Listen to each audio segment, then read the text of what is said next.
Cúpula da PRF deliberou por operações no segundo turno em reunião sigilosa e tentou cobrir rastros à Polícia Rodoviária Federal, PRF. Goiás News. Notícias sem mais delonga. Vamos para notícia. No YouTube. Selou o destino das operações que dificultaram o trânsito de eleitores em redutos lulistas no segundo turno da eleição de 2022 em uma reunião convocada às pressas para a sede da corporação, em Brasília, no dia 19 de outubro, pouco mais de 2 semanas após o primeiro turno e a 11 dias da disputa final entre Luiz Inácio Lula da Silva e Jair Bolsonaro.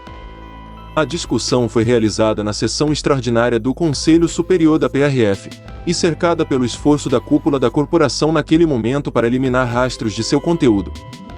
O plano da Operação Eleições 2022 foi repassado pelo diretor-geral bolsonarista Silvinei Vasquez a todos os superintendentes da PRF na reunião do colegiado.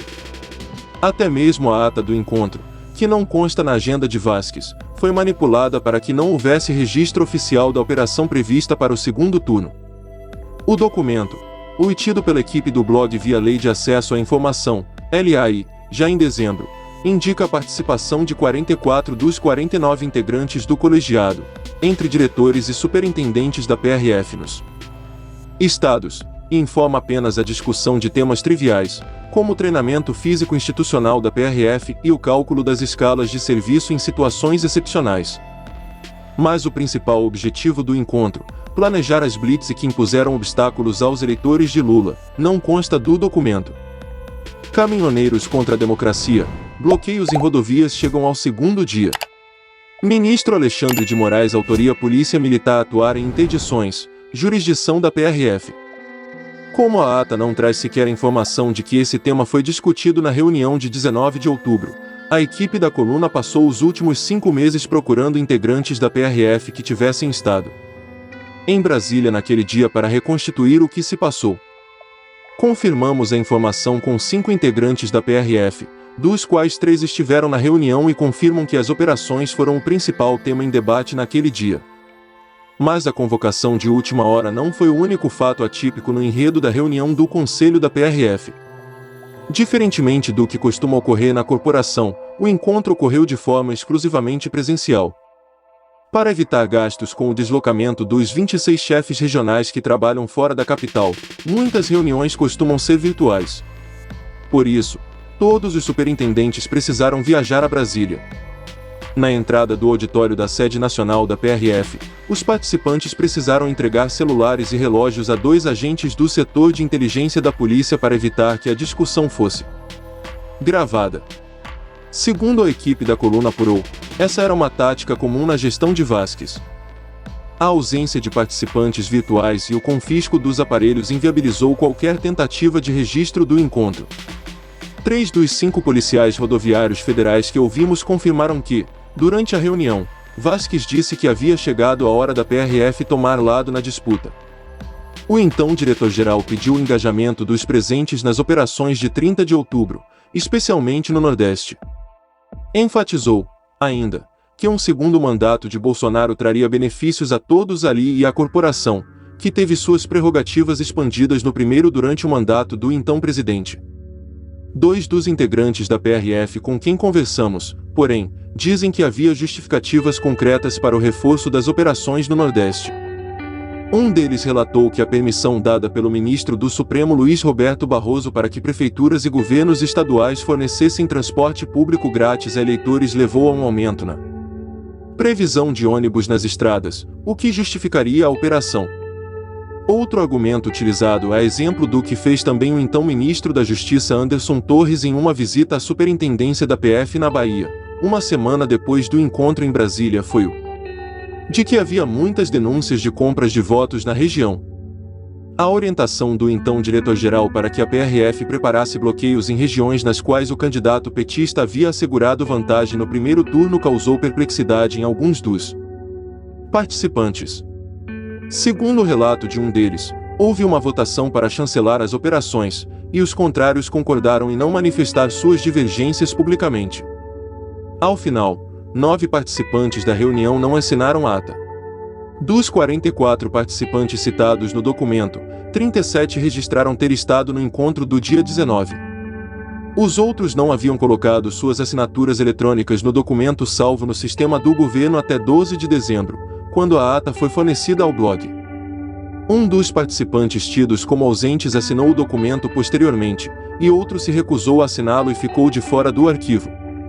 Para algum de vocês, seguidores do canal, que tem interesse de fazer algumas compras, online nós temos duas lojas parceiras. Uma delas se chama Magalu Jorge Rafaela, a outra é a loja Amazon, link logo abaixo da descrição. Boas compras.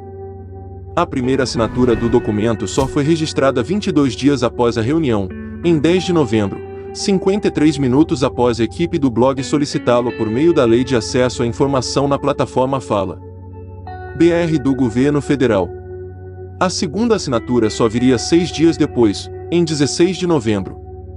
Outros 23 participantes da reunião assinaram no mesmo dia 16, alguns com um intervalo de 2 minutos entre si. A última só seria protocolada em 29 de novembro, mais de um mês após o encontro. Já a íntegra do documento só seria disponibilizada pela PRF no dia 12 de dezembro, 42 dias depois de registrado nosso pedido de acesso à informação. Nós procuramos o ex-diretor-geral Silvinei Vasquez, mas não conseguimos contato.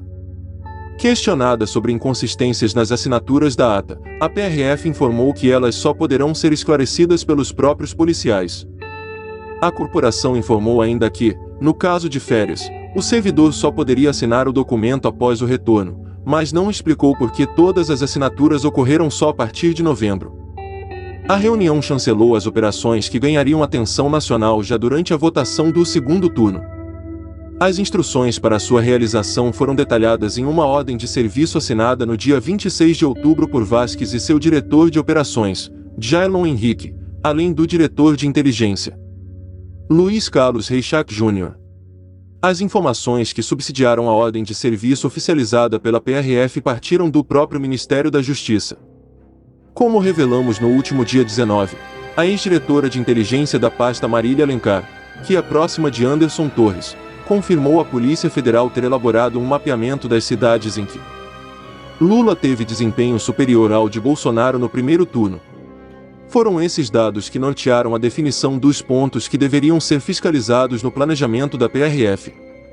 Esse detalhe também chamou a atenção de pessoas familiarizadas com o roteiro normal para esse tipo de operação. Sob a condição de anonimato, agentes da PRF com experiência na área operacional afirmaram que, além de ser atípico antecipar locais de fiscalização em documentos públicos, a própria decisão de onde colocar bloqueios nas estradas seria uma atribuição das áreas operacionais das superintendências nos estados, e não da cúpula da instituição. A ordem de serviço assinada por Vasquez e a informação de que o esquema da Operação Eleições seria diferente dos outros anos por interferência de Bolsonaro circularam em Brasília na reta final da disputa e provocaram reclamações de partidos da coligação de Lula ao TSE e ao Supremo Tribunal Federal, STF, como o PT e o PSB. Atendendo a um pedido do deputado petista Paulo Teixeira, SP, que viria a se tornar ministro de Lula, o presidente do TSE, Alexandre de Moraes, proibiu na noite de sábado, 29 de outubro, as duas corporações de realizar qualquer força-tarefa visando o transporte público de eleitores até a conclusão da votação. Já na madrugada de domingo, Silvinei Vasquez afrontou a decisão do TSE e manteve a ordem de serviço que determinava a realização das operações com efetivo reforçado em redutos lulistas.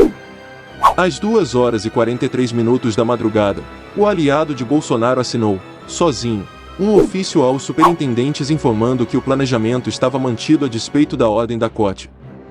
No documento, o então diretor-geral sustentou que as operações programadas estavam em estreito alinhamento com os objetivos previstos na decisão do TSE. Como se sabe, a tese não parou de pé.